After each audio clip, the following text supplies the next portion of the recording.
തെളിവുകളൊന്നും നമ്മുടെ മുന്നിൽ ഉണ്ടായിട്ടില്ല. ഒരുപക്ഷെ നിങ്ങൾ ചിന്തിക്കും ഇങ്ങേര് പറയുന്നത് കമ്മ്യൂണിസ്റ്റുകാരെ കുറിച്ച്. അങ്ങനൊന്നുമില്ല. കമ്മ്യൂണിസ്റ്റ് ഭരിച്ചാലും നാളെ കോൺഗ്രസ് ഭരിച്ചാലും ഇനി എങ്ങാനും താമര വിരിഞ്ഞാലും ഇതിനെയൊക്കെ തൂത്തുകളയാൻ ചൂല് വന്നാലും നമ്മുടെയൊക്കെ ഗതി ഇത് തന്നെയാ. ഇതിന്റെ അപ്പുറത്തൊരു ചുക്കും ഇവിടെ സംഭവിക്കത്തില്ലെന്ന് മലയാളിക്ക് എന്ന് ബോധം വരുന്നു അന്ന് ഏറെക്കുറെ മാറ്റം വരാൻ സാധ്യതയുണ്ട്. അതുകൊണ്ട് ശ്രദ്ധിക്കണം. കുടിക്കാൻ കൊടുക്കുന്ന ഗവൺമെന്റ്, കുടിച്ചവനെ കൊണ്ട് പിഴയടപ്പിക്കുന്ന സർക്കാർ, ഇങ്ങനെ നാടകമായിക്കൊണ്ടിരിക്കുന്ന ഉലകത്തിൽ ലഹരി എന്ന് പറയുന്ന ഈ ചെകുത്താനെ തുരത്തി ഓടിക്കാൻ ഭരണകൂടങ്ങൾക്ക് കഴിയത്തില്ല. ഈ അടുത്ത ചില മാസങ്ങൾക്ക് മുമ്പ് ഭരണതലത്തിലിരിക്കുന്ന ഒരു മന്ത്രി പറഞ്ഞു, അടുത്ത ആഴ്ച സന്ധ്യയ്ക്ക് കേരളത്തിലെ മലയാളികളെല്ലാം ലഹരിക്കെതിരായി ദീപം തെളിക്കണം. ഇത് കേട്ടപ്പോ സന്തോഷം തോന്നി. മന്ത്രിമാരായാൽ ഇങ്ങനെ വേണമെന്ന് തോന്നി. പക്ഷെ 3 ആഴ്ച കഴിഞ്ഞപ്പോൾ അതേ മന്ത്രിയുടെ അടുത്ത പ്രസ്താവന, കേരളത്തിൽ മദ്യലഭ്യത ഉറപ്പുവരുത്തും. വല്ലതും മനസ്സിലായോ?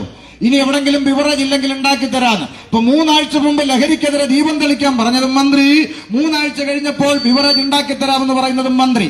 അപ്പൊ ഇങ്ങനെ ഇതിലും മികച്ച കോമഡി സ്വപ്നങ്ങളിൽ മാത്രം. അതുകൊണ്ട് പൊതുജനത്തെ വെറും കഴുതകളാക്കി മാറ്റിക്കൊണ്ട് കാലാകാലങ്ങളിൽ മാറി വരുന്ന ഭരണകൂട കോമരങ്ങളൊന്നും ഈ ചെകുത്താന്റെ പിടിയിൽ നിന്ന് ഭാവി തലമുറയെ രക്ഷിച്ചെടുക്കുമെന്ന് പറഞ്ഞ് വെറുതെ ചിരിപ്പിക്കരുത്.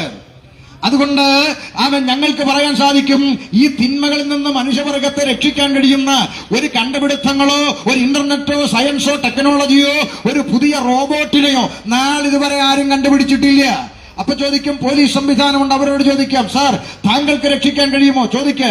വിവാഹ സ്വപ്നങ്ങളുമായി ട്രെയിനിൽ യാത്ര ചെയ്ത നമ്മുടെ കൊച്ചു സഹോദരി സൗമ്യ, ഓർമ്മയില്ലേ?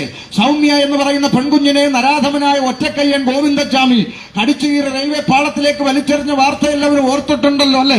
അങ്ങനെ പുറത്തെറിഞ്ഞു. അവനെ, ആ പെൺകുഞ്ഞിനെ കൊന്നുകളഞ്ഞു. എന്ത് സംഭവിച്ചു?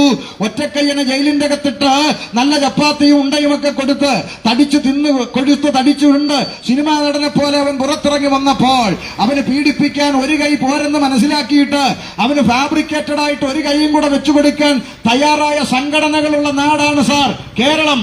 അതുകൊണ്ട് ഇവിടുത്തെ നിയമ സംവിധാനങ്ങളൊക്കെ മനുഷ്യനെ നന്നാക്കുമെന്ന് പറഞ്ഞ് ചിരിപ്പിക്കരുത്. ഒരു വിശപ്പിനൊരു ബണ്ണ് കെട്ട് ബ്രെഡ് കെട്ട് ബേക്കറിയിൽ നിന്നൊരു ബ്രെഡ് എടുത്തുകൊണ്ടോടി അവൻ കള്ളനായി വിശപ്പിന് കെട്ടവനെ പോലും അല്ലെങ്കിൽ ഒരു പോക്കറ്റടിക്കാരനെ പിടിച്ച് ജയിലിലേക്ക് ഇട്ടാൽ അവൻ മാനസാന്തരപ്പെട്ട് നല്ല കുട്ടിയായി കുഞ്ഞാടായല്ല തിരിച്ചു വരുന്നത്. സകല അടവും പഠിച്ച് തികഞ്ഞ കള്ളനായിട്ട് പുറത്തു വരുന്ന സംവിധാനങ്ങൾ. ഈ സംവിധാനങ്ങൾക്ക് നടുവിലാണ് ഇവിടെ ആളുകൾ പറയുന്നത് പോലീസും ഗവൺമെന്റും നന്നാക്കുമെന്ന് പറഞ്ഞ് വെറുതെ ചിരിപ്പിക്കരുത്. അപ്പൊ നിങ്ങൾക്ക് ചോദിക്കാം, ശരിയാ, പോലീസിനും ഗവൺമെന്റിനും ഒന്നും നന്നാക്കാൻ കഴിയാതെ മനുഷ്യൻ പിടിവിട്ടു പോയിക്കൊണ്ടിരിക്കുന്ന കാലത്ത് ഈ മനുഷ്യന്മാരെ ഇനി എങ്ങനെ നന്നാക്കുമെന്നാണ് ഉപദേശം നിങ്ങൾ പറയുന്നത്? അങ്ങനെ മനുഷ്യന്മാരെ നന്നാക്കുന്ന ഉപകരണം വല്ലതും നിങ്ങളുടെ വണ്ടിക്കകത്തുണ്ടോ? എന്നാ പിന്നെ ഈ ഫുട്പാത്തിലോട്ടൊന്ന് നിരത്തി വെച്ച് ഞങ്ങൾ ഓരോന്ന് മേടിച്ച് സഹായിക്കാം. ക്ഷമിക്കണം, അങ്ങനെയുള്ള ഉപകരണങ്ങളൊന്നും ഞങ്ങളും വണ്ടിക്കകത്ത് കൊണ്ടുവന്നിട്ടില്ല.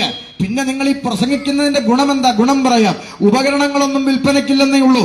പക്ഷെ ഈ വാഹനത്തിൽ കടന്നു വന്ന ആളുകളാണ് ഈ ബസ് സ്റ്റോപ്പിൽ അവിടങ്ങളിലായി നിരന്നു നിൽക്കുന്ന ചെറുപ്പക്കാര്, മധ്യവയസ്കരായ ആളുകൾ, നല്ല തണ്ടും തടിയും ആരോഗ്യമുള്ള ചെറുപ്പക്കാര്, ഈ വാഹനത്തിൽ കടന്നു വന്ന് നിൽക്കുന്ന ചെറുപ്പക്കാരുടെ സമൂഹം ഇവിടെ നിൽക്കുന്നത്.